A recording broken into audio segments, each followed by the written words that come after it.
नमस्कार दोस्तों। तो आज हम देखेंगे परमात्मा का कुत्ता पाठ के आपके बुक्स के क्वेश्चंस जो कि एनसीईआरटी क्वेश्चंस और कुछ इंपॉर्टेंट क्वेश्चन जो एग्ज़ाम में आने के चांसेस हैं।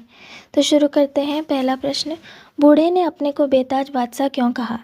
रजिस्ट्रेशन पंजीकरण ऑफिस के बाहर बैठा हुआ बूढ़ा आदमी बहुत परेशान था क्योंकि 2 साल से उसकी अर्जी पर कुछ कार्रवाई नहीं हुई। वह बूढ़ा आदमी बार बार ऑफिस आकर निराश हो जाता था। वह सरकारी दफ्तर के चक्कर काट काट कर और सरकारी दफ्तरियों से मिन्नतें कर कर कर थक चुका था। वह कहने लगा कि मिस्टर आज यहाँ का बादशाह है। पहले देश के बेताज बादशाहों की जय बुलाता था, अब वह किसी की जय नहीं बुलाता। अब वह खुद यहाँ का बादशाह है, बेताज बादशाह। उसे कोई लाज शर्म नहीं है, उस पर किसी का हुक्म नहीं चलता। तो इसका उत्तर मैंने बहुत ही कम शब्दों में लिखा है, पर आपको अगर ये 5 मार्क्स में आता है तो आपको और थोड़ा एक्सप्लेन करके लिखना पड़ेगा अपने शब्दों में। ये जो आंसर यहाँ पे दिया हुआ है ये 3 मार्क्स में आप लिख सकते हैं, पर 5 मार्क्स में अगर ये सवाल आता है तो आपको थोड़ा और लिखना होगा, क्योंकि 5 मार्क्स क्वेश्चन में हमें 10 से 12 वाक्यों में अपना उत्तर लिखना होता है।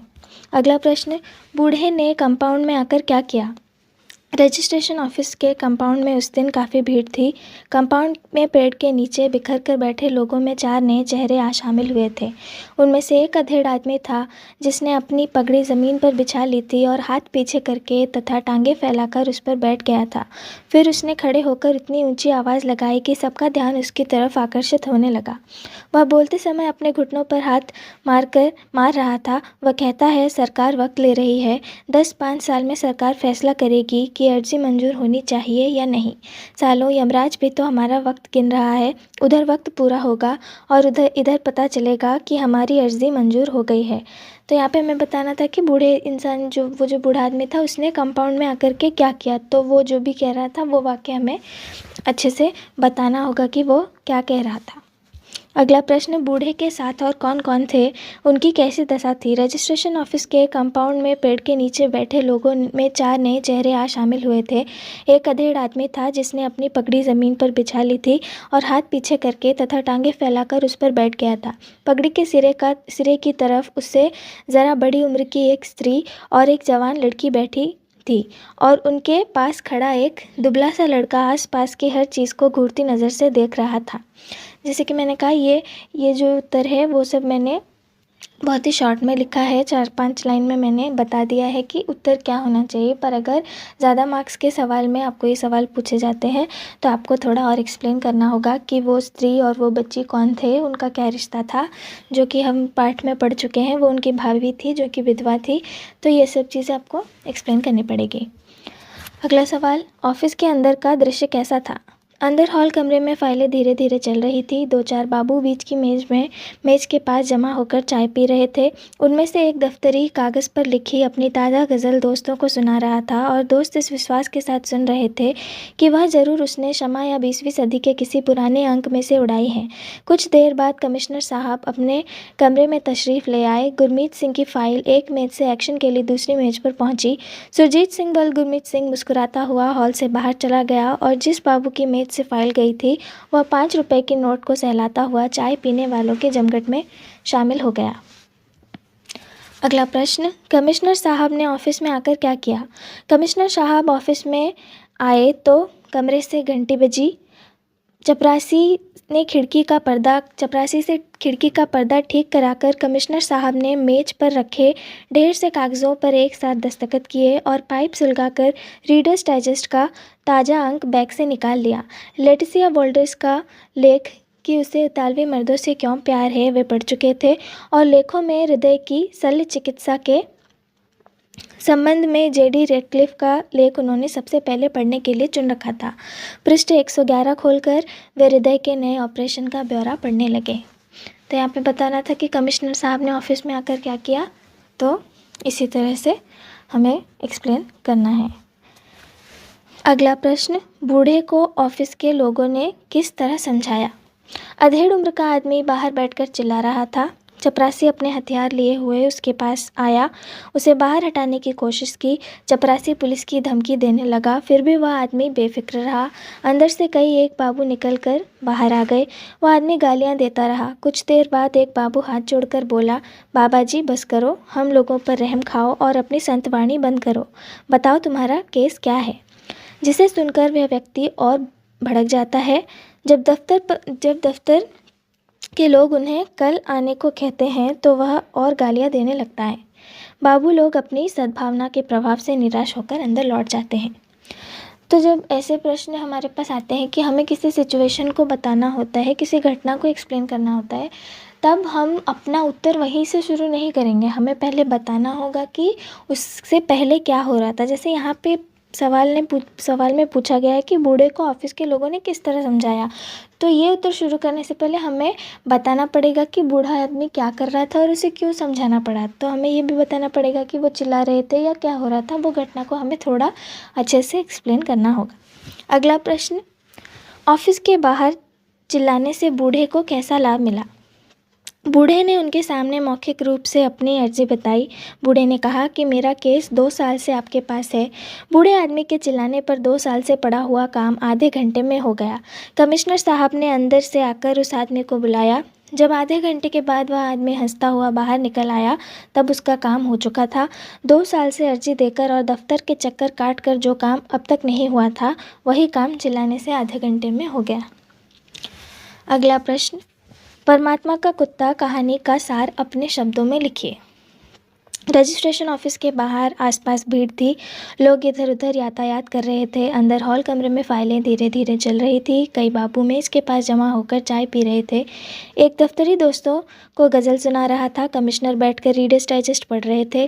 कंपाउंड में पेड़ के नीचे बिखर कर बैठे लोगों में 4 नए चेहरे शामिल हुए थे। उनमें से एक अधेड़ उम्र का आदमी था।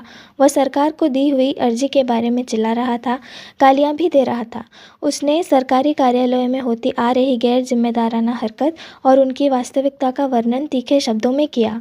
उसे चपरासी द्वारा पुलिस की धमकी मिलने पर भी वह अपने स्थान और कथनों पर अडिग रहा। लोगों ने आकर समझाया, पर उसका फल कुछ नहीं हुआ। उसने स्वयं को परमात्मा का कुत्ता बताया और अपने हक और न्याय की मांग की। कमिश्नर साहब ने अंदर से आकर उस आदमी को बुलाया। जब आधे घंटे के बाद वह आदमी हंसता हुआ बाहर निकल आया, तब तक उसका काम हो चुका था।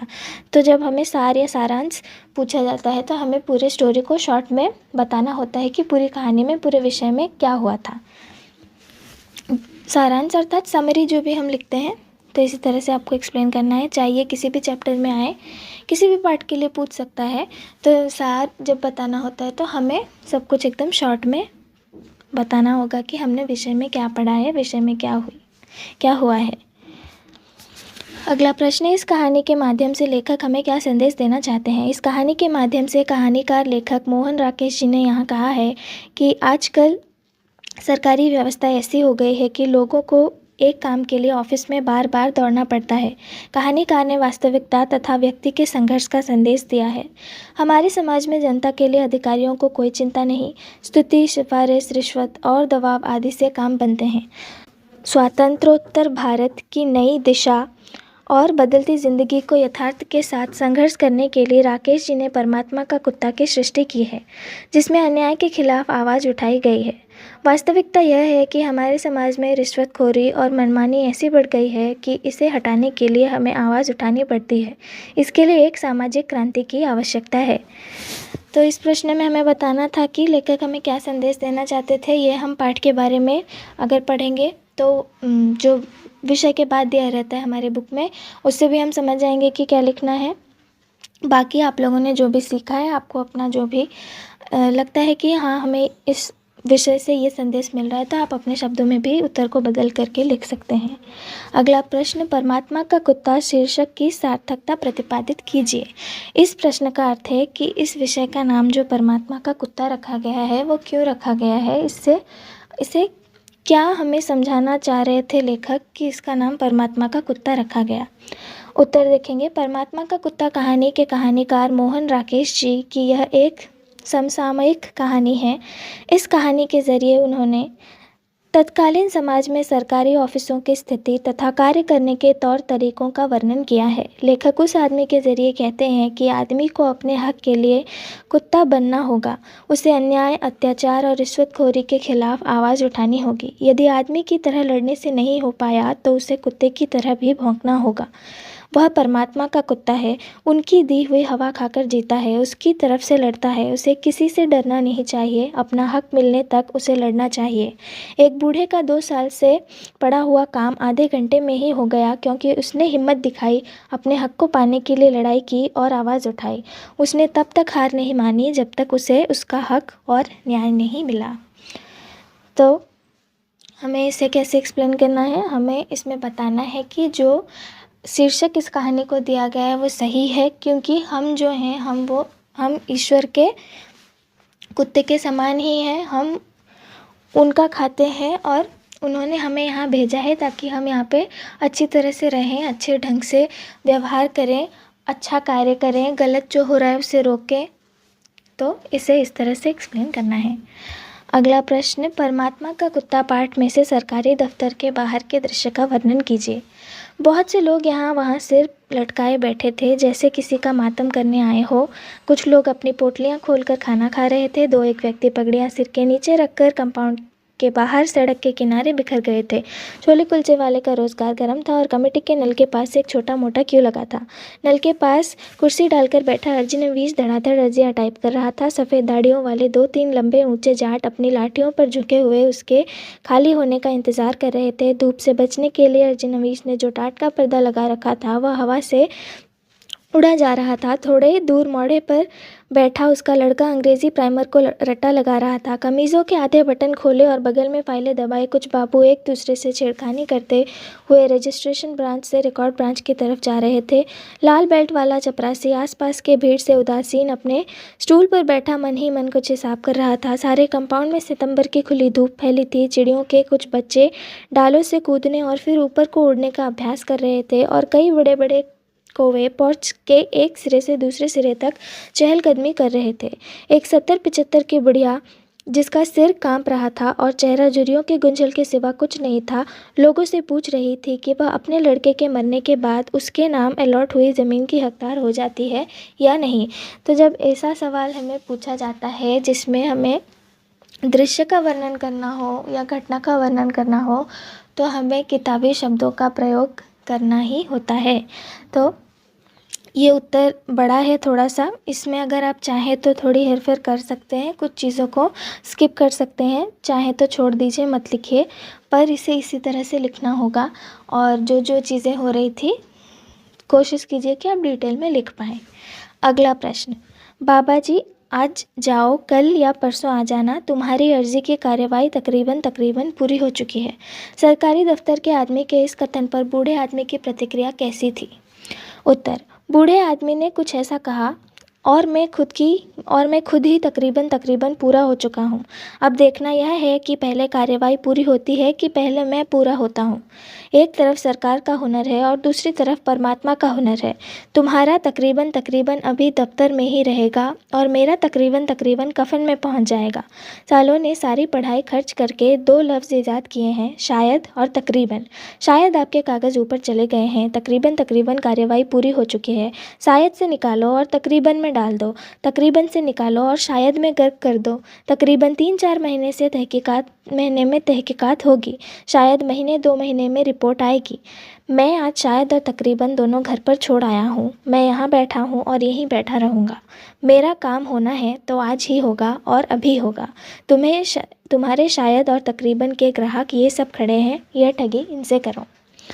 तो जब सरकारी दफ्तर के आदमी ने कहा था कि आपकी कार्यवाही तकरीबन पूरी हो चुकी है, तो वो बूढ़ा आदमी भड़क गया था और उनकी प्रतिक्रिया कैसी थी, उन्होंने भड़क के जवाब दिया था, तो वो हमें बताना था।